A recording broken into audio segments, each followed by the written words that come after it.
Good afternoon. Has everyone here heard of or maybe used Visual Studio Code? The newer IDE that they have available? For those who aren't aware of it, I mean it's developed in Node, but don't hold that against it. And other than that, it's actually it's proven to be pretty popular. There's a number of developers of Flyware who use it as their IDE for Tcl editing, in lieu of, say, Sublime Text or something like that. The number of people, there's been big adoption. Microsoft open sourced it, so they're the main contributors, but anyone can go in, submit a pull request on it, and you can see why it's not working for you for some reason. And it's very extensible.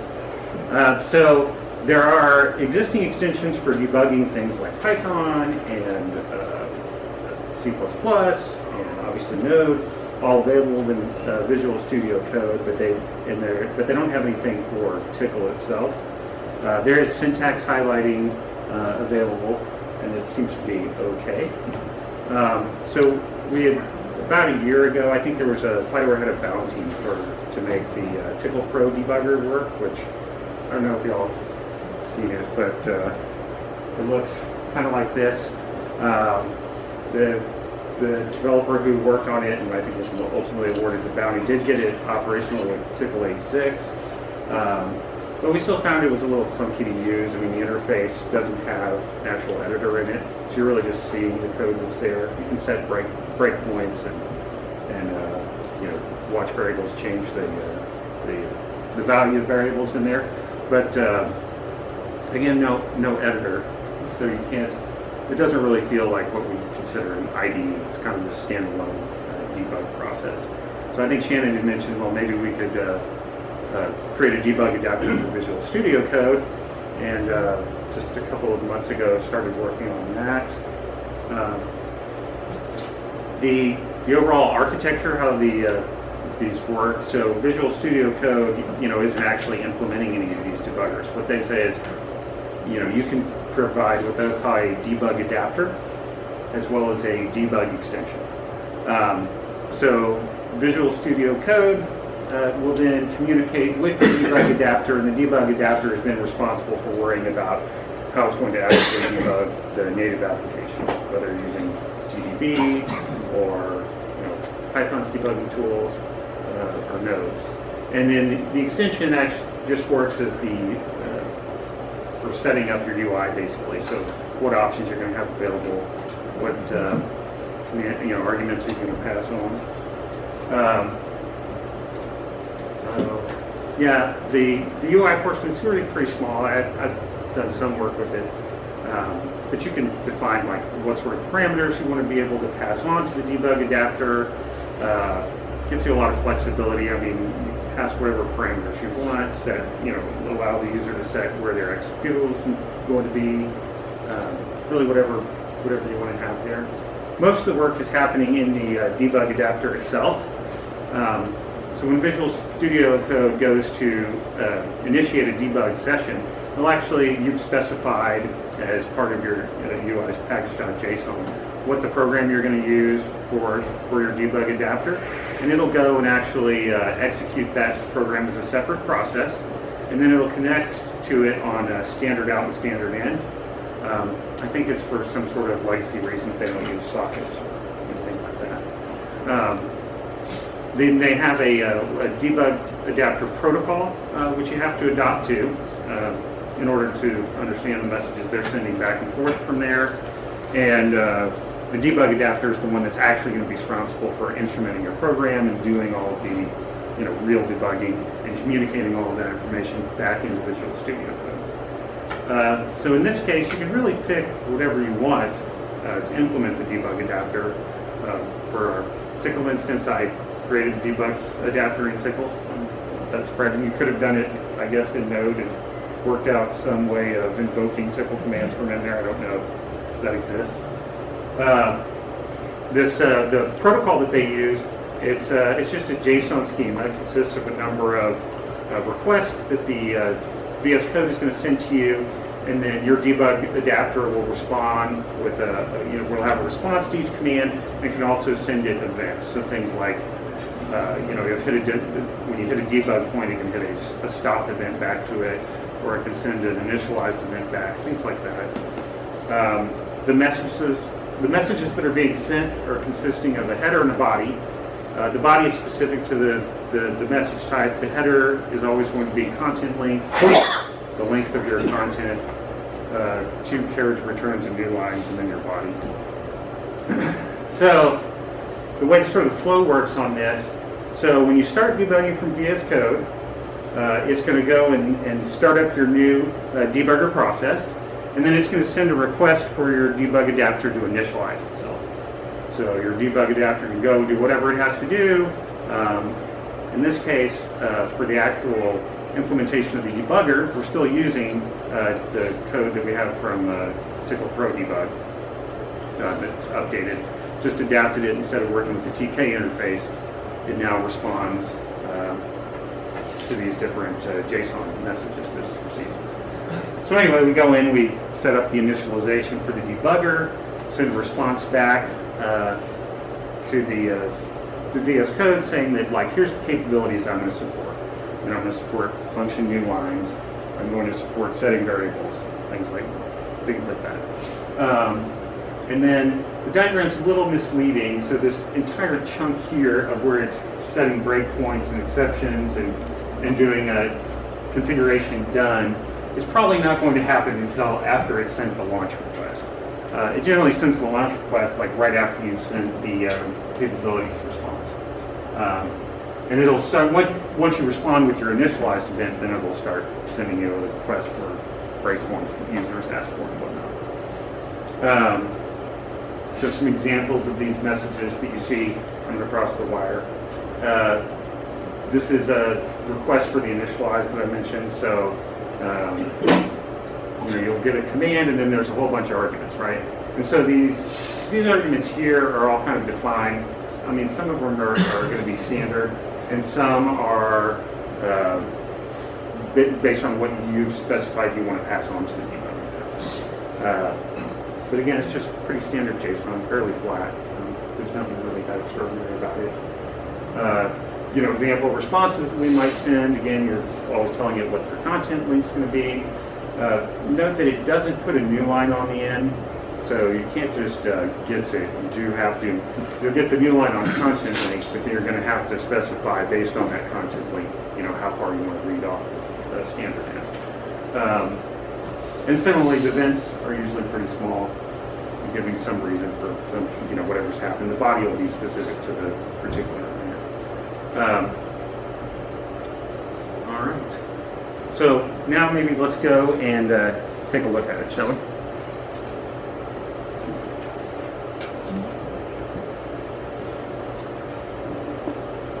And really, my goal here was maybe if anyone else has any interest to give you kind of an idea of how this is operating, so that if you want to go and pull down the code and help with making contributions and getting it in a state where it's ready to be published in Visual Studio Code's extension library, they maybe have some understanding as to how these pieces interoperate. But we can see it. Let's take a look at having it just debug something really small and dumb, because I know that will work.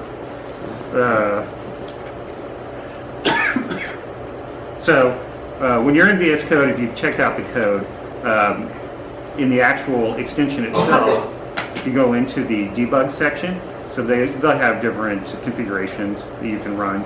So if you run the extension, it'll just launch a new window that you can then load some code and debug, run your debugger against.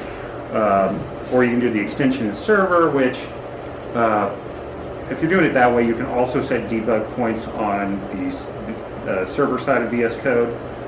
I'm not doing a whole lot with that at the moment, so it's not helpful, but you can, especially if you're doing additional configuration as part of your launch. So anyway, we go ahead and launch a debug session. Opens up a new window. I have a pretty simplistic file here that's open. As I mentioned, you're going to end up, first time you're opening something, it's going to want to create a configuration for you. This is all based, and I'll show you guys, on whatever you've decided your initial configurations are going to be. At the moment, I only have the launch configuration actually implemented. The two modes that you can implement are launch or attach. Launch is you're going to launch a program, and attach is there's some other running process or maybe a remote process that you want to attach to a debug. So once it's all together, you go into debug, and go back to our test.tcl. We'll just debug this current file here. And if all goes well, it'll start up and set a breakpoint for us. And so I just have this simple proc here called test proc, and we can see on the left kind of an idea of what the call stack is. We've stopped in test.tcl on line 20. We've got this local variable that was set called which was the argument that was passed into this proc. But we can go and inspect down a little bit further and see, much like you'd expect, further in the call stack we have all these globals. We can see Tcl version and whatnot. I think I had a this 10th variable that I put right in the global namespace. And similarly, we could step over, much like you'd expect a debugger to work, or we could just continue on. So I called another proc call to do something, and we can see here he's got some. We can see the args that are being passed in, and as we move through, the our local variable stack is being populated, and again we can look down further into the stack to see what's happening further down. And I made a third call. This guy has an array. In the Tcl Pro Debugger, generally the types, when you go to get all the variables, it'll return basically two types, string or array. It doesn't have a very complicated list of types. We do pass that. I do pass that along. So if you were to hover over, see, it tells us that. Well, it's kind of small there. Data is array. Okay. So anyway, it kind of works. There's still I still have quite a bit of implementation to do in terms of responding to the additional requests that are available and issuing some more events based on the debugger output. To give you an idea, we were talking about the communication that happens between the debugger and Visual Studio Code. So I have it just kind of omitted. So you start off with an initialize command, like we said. We're then responding with a successful response that initialize happened. If there were an error, what you can do is then respond back and say success was false, and populate a message, and then that'll show up in the user's inside of the user's IDE, telling them whatever the problem was that you sent on to them. But anyway, it goes on, so on and so forth, asking for the variables. And then, just so you know too, if you're messing with it, because Tcl Pro Debugger, the way it's working is it's launching the program, another program which will instrument, so you end up with really two Tcl interpreters running. The debug adapter itself, and then the debug adapter, once it starts, will launch what it calls the nub, which is doing all the instrumenting and actually running running the debug process behind the scenes. And that guy connects to the debug adapter via a socket, and standard in. We also can't sit and wait on a get, because you can't have a blocking connection on either, because you need to be able to respond to either. So you'll notice, when I'm setting up main here, I do configure to a non-blocking, and then we just have a little callback that gets invoked whenever something does happen on standard in. And it works similarly. I didn't really modify much of the Tcl Pro debug code, but it does similar. It's a non-blocking socket. It's got a file limit that it's calling whenever something is received on it. One thing that I actually only discovered yesterday, embarrassingly, I had been writing probably the toughest part is figuring out what's happening with your debug adapter, especially when you haven't made it very far yet. And I did not know, so I was just writing out to a file in the temp directory, but I did finally discover that if you puts to standard out, that will actually show up in your in the output here. So helpful trick there in case anyone decides to play with it. So yeah, that's kind of it's still a little early stages. I've got a few things here we'd like to get done before publishing it. Right now, I don't have any, and I'm not even sure if Tcl Pro Debug will support stopping on an exception. I imagine so. I hadn't come across it yet, but it might be in there. There's still some quirkiness, especially if you start sourcing a bunch of files with the call stats that needs to be worked out. Really, the biggest things that I'd like to that I want to include in is the ability, which Tcl Pro Debug can do. You can open up a socket and do this, is remote debugging, and especially then to add the ability to remotely debug a rivet page in some way that's not like horrendously painful to set up. So if anyone has any ideas on that, welcome to it. At the moment, there's some things I'm doing that aren't going to work in Windows. Like I'm using Visual Tcl in order to do all the JSON decoding and encoding. And as far as I don't know if it will build well on Windows. There were some comments in the README that said maybe check the Windows directory, but it didn't exist. And they mentioned some other tools which I've never used before. So yeah, I don't know that it works in. So I could probably switch to a different JSON library, one that pure Tcl and could just be incorporated as part of the extension, so you don't have that external dependency. Of course, I want to eventually publish this extension. I want to get it done by the end of the year, so it's available by then. And then there's a ton of small stuff. Support for setting variables. That's actually already in the Tcl Pro Debug code. You just have to wire the interface between it.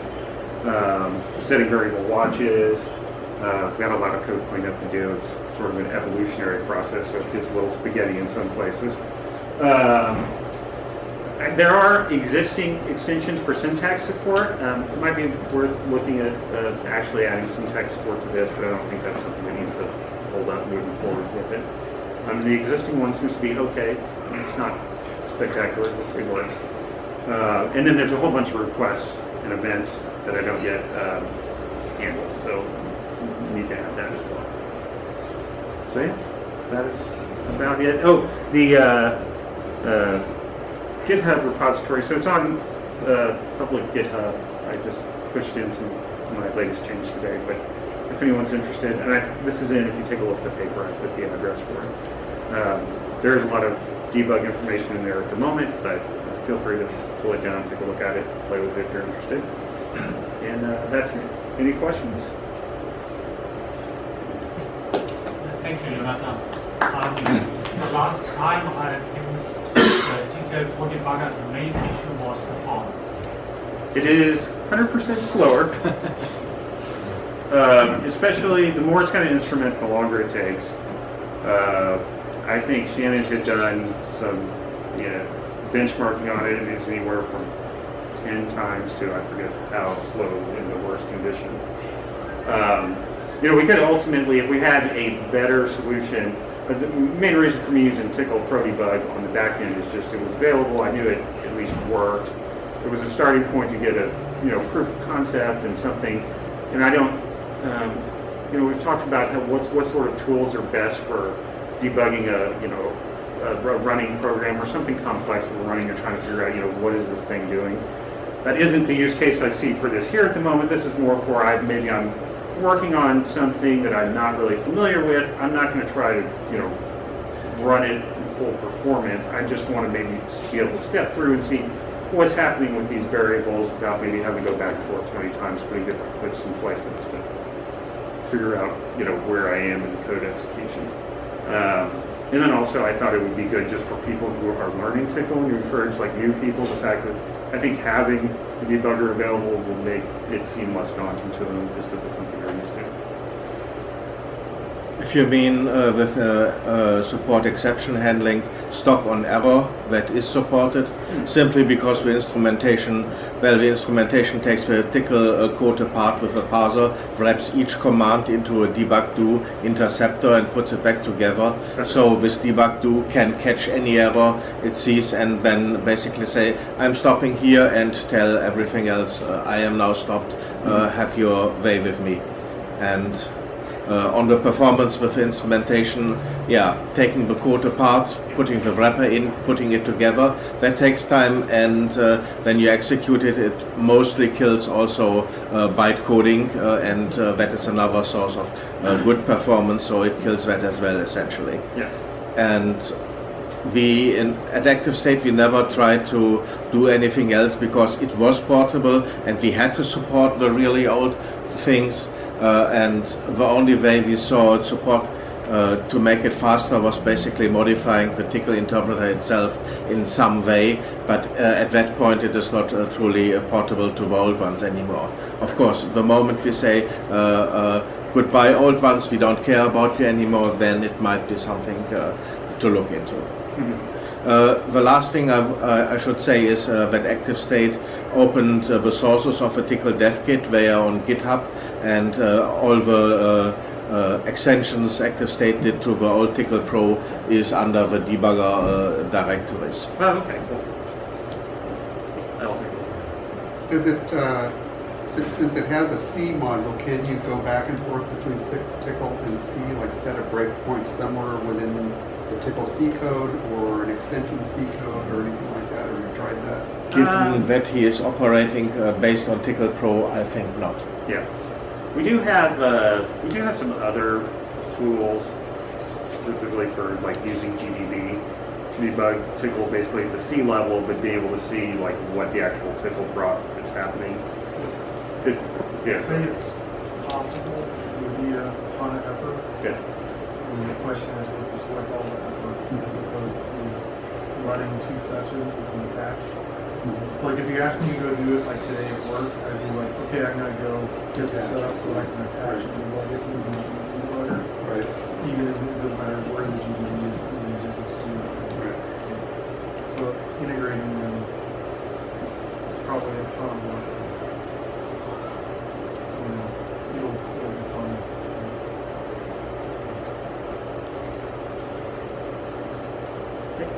Just out of curiosity, is there a thing like reverse debugger for Tcl? In C++, like I think I used undo db, and it was very useful for catching like a memory-related bug, so you can reverse your execution. Basically stepping backwards? Yeah. No, I don't think so. It doesn't maintain any data structures which would allow that. Yeah. It's possible, but the people that do that, I mean, Backtrace IO is a very good product.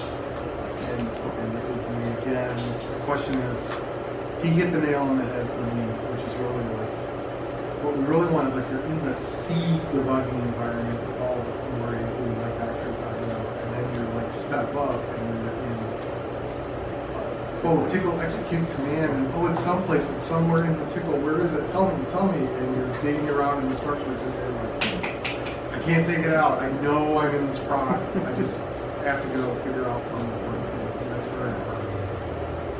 Because that's usually what I do, is I'm like, well, I know you're in this command, I know you're in this proc, I can see that in the C debugger, right? And then divine, like, really what's going on with the Tcl, which is be really nice if there was a library that like given like, okay, here's a Tcl at this place, here's its entire state, and then the debugger tell me where it is in the Tcl source. Back it up. Once, well, again, 15 years ago, I saw a presentation about dtrace and Tcl. So I didn't follow it directly, but that was way high performance stuff. And you could also set values and do a couple of things. Does it still exist? Yes, it does, and it is the reason why Tcl, the default Tcl on macOS is so slow. You pay 150 for having it just present, even if you're not using it. Okay. And it's always present. It's always present in the system when the Apple build it that way. I never build it that way with my shells on my mouse. I actually want speed. Thank you. So I did LTTNG for Tcl because dtrace of Linux is not. LTTNG is higher performance tracer probes. Basically go in exactly the same place as the dtrace probes went in Tcl. And then you can get that high performance that approximately all this. It's LTTNG does a pretty good job of. Although if you set it up very, very carefully, there's very little.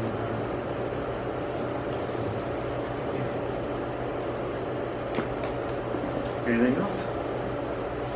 Mainly for Shannon to answer?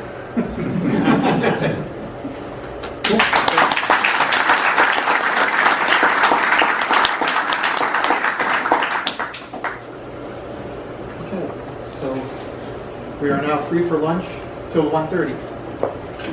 All right.